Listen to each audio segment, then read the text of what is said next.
Hello friends, இந்த பதிவில் நம்ம என்ன பார்க்க போகிறோம் அப்படின்னு கேட்டிங்கன்னா, ஜென்ரலாக நிறைய பேர் காசை எதுக்கு குளத்தில் தூக்கி வீசி எறிகிறோம் அப்படின்றது தெரியாமையே பல பேர் ஒருத்தர் செய்கிறதுனால அதை பார்த்து பின்பற்றிட்டு வராங்க.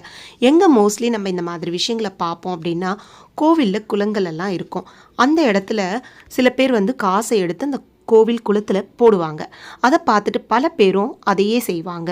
எதுக்கு அந்த மாதிரி பழக்கம் வந்தது, ஏன் அந்த மாதிரி செஞ்சாங்க, அது என்ன காரணம் அப்படின்றது தெரியாமலே ஒருத்தர் செஞ்ச பழக்கத்தை அப்படியே பின்பற்றிட்டு காரணம் தெரியாமல் இன்றைக்கி பல இடங்களில் நம்ம அதை செஞ்சிட்ருக்கோம்.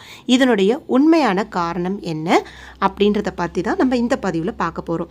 பொதுவாக குளங்களில் நீர்நிலைகளில் நம்ம காசுகளை போடுறோம். இந்த பழக்கம் பழமை காலத்திலேருந்தே வந்தது. இதற்கான காரணம் என்ன அப்படின்னு கேட்டோம் அப்படின்னா, அந்த மாதிரி செய்யறதுனால அதிர்ஷ்டம் சேரும் அப்படின்னு சில பேர் சொல்லுவாங்க. உண்மையில் இதன் பின்னாடி ஒரு அறிவியல் கூறு மறைந்திருக்கிறது. இப்பொழுது துருப்பிடிக்காத காசுகள் போல இல்லாமல் முந்தைய காலத்துல எல்லாம் செம்புகளால் தான் காசுகள் செஞ்சாங்க. செம்பு உடலுக்கு ரொம்பவே நல்லது. அது ஒரு கனிமம் கூட.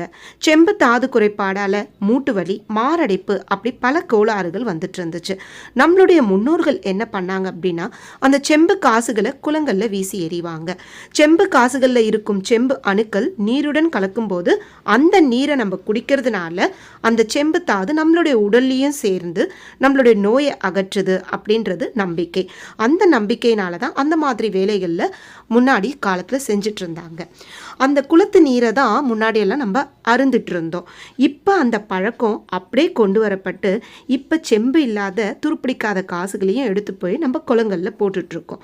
பின்னர் அந்த கனிம நீரை மினரல் வாட்டர் வாங்கி அருந்துகின்றோம். செம்பு குடங்களில் நீரை வைத்து அருந்துவது சிறப்பு. செம்பு நீர் புற்றுநோயை தவிர்க்கும் பண்புடையதாக அறிவியல் உலகம் கூறுகிறது. இதுதான் இதனுடைய உண்மையான காரணம். ஆனால் பல பேரும் அந்த காசை முற்காலத்தில் எதனால் போட்டாங்க அப்படின்ற விஷயமே தெரியாமல் ஏதோ காசு போட்டால் அதிர்ஷ்டம் கொட்டும் அப்படின்ற ஒரு நம்பிக்கையை வளர்த்துட்டு கோவில் குளங்கள்லாம் கொண்டு போய் காசை வீசி எறிஞ்சிட்ருக்காங்க. பட் அறிவியல் காரணம் என்னவென்றால், செம்பு காசை போடுறதுனால நம்மளுடைய உடலுக்கு ரொம்ப ஆரோக்கியம். அது மட்டும் இல்லாமல் குளத்து நீரை குடிச்சிட்டு வந்ததுனால அது அந்த மாதிரி செஞ்சாங்க.